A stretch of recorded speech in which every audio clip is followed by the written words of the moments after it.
सारी गर्मी जैसे शरीर से निकल गई और वो ठीक हो गए, लेकिन उन्हें 6 महीने के लिए पागल घर में भेजा गया। वो ठीक हो गए। उन्होंने मुझसे कहा कि जब मैं पागल था तब, और जब मैं ठीक हो गया उस पागलपन में और 3 महीने तक ठीक होकर पागल घर में रहा, तब जो मैंने पीड़ा अनुभव की उसका हिसाब लगाना बहुत मुश्किल। जब तक मैं पागल था तब तक कोई कठिनाई न थी, क्योंकि और भी सब मेरे जैसे लोग।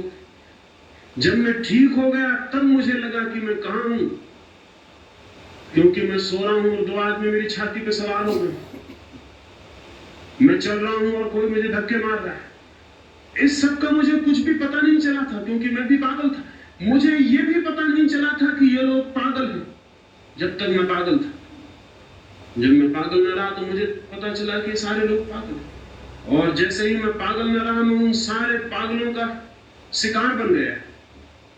और मेरी कठिनाई कि मुझे सब समझ में आ रहा था कि अब मैं बिल्कुल ठीक हूं, अब क्या होगा और क्या नहीं होगा, मैं कैसे बाहर निकलूं।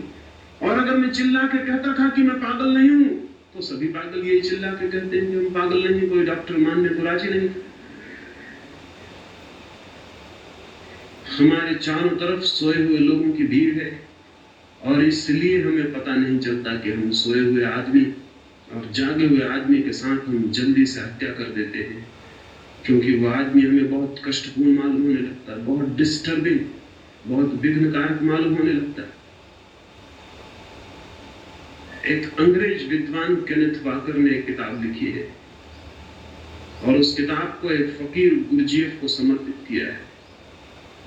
समर्पण में, डेडिकेशन में उसने जो शब्द लिखे हैं वो बड़े अद्भुत। उसने डेडिकेशन में, समर्पण में लिखा है, to George Gurdjieff the disturber of my sleep. मेरी नींद तोड़ने वाले जॉर्ज गुरजीएफ को समर्पित।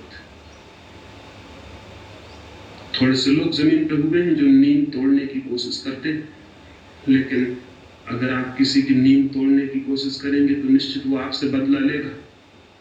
किसी सोते हुए आदमी को जगाने की कोशिश करिए, वो आपकी गर्दन पकड़ लेगा।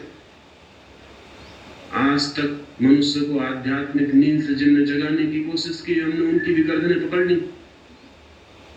हमारे बीच हमें पता नहीं चलता है, इसीलिए कि हम सब एक जैसे सोए हुए और नींद में लोग हैं।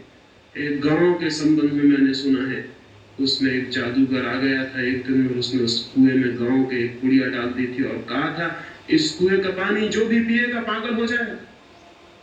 एक ही कुआं था उस गांव में, एक कुआं और था, लेकिन वो गांव का कुआं न था, वो राजा के महल में था।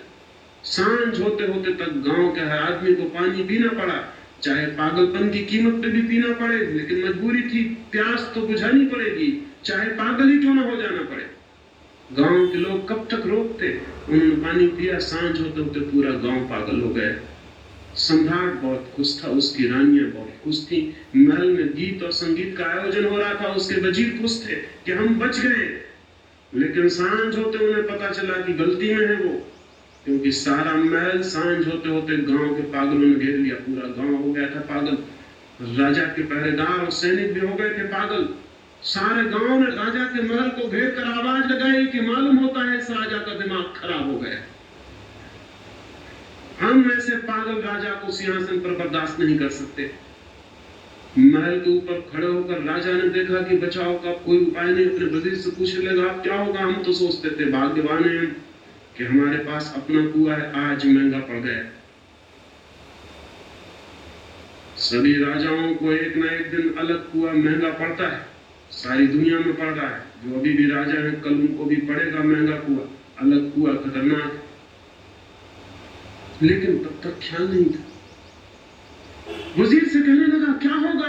वजीर ने कहा, अब कुछ पूछने की जरूरत नहीं, आप भागे पीछे के द्वार से और उस कुएं का पानी पी के जल्दी लौट आए, अन्यथा ये महल खतरे में। सम्राट ने कहा, उस कुएं का पानी? क्या तुम मुझे पागल बनाना चाहते हो? वजीर ने कहा, पागल बिना बने कोई बचने का उपाय नहीं।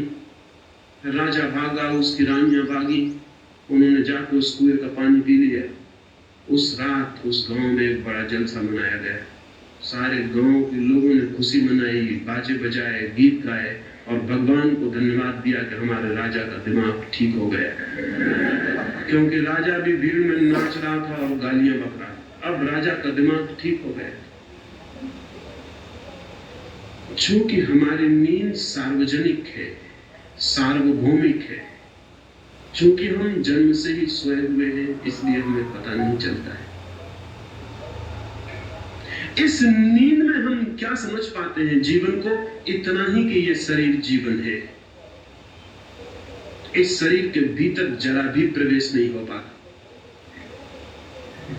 ये समझ वैसे ही है जैसे किसी राजमहल के बाहर दीवार के आसपास कोई घूमता हो और समझता हो कि ये राजमहल है। दीवार पर, बाहर की दीवार पर, चार दीवारी पर, परकोटे के बाहर कोई घूमता हो और सोचता हो कि राजमहल हो, और परकोटे की दीवार से टिक कर सो जाता हो और सोचता हो कि महलों में विश्राम कर रहा हूं। शरीर के आसपास जिनके जीवन का बोध है वो उसी नासमझ आदमी की तरह हैं जो महल की दीवार के बाहर खड़े होकर समझता है कि महल का मेहमान हो गया। शरीर के भीतर हमारा कोई प्रवेश नहीं है, शरीर के बाहर जीते हैं। बस शरीर की परत, बाहर की परत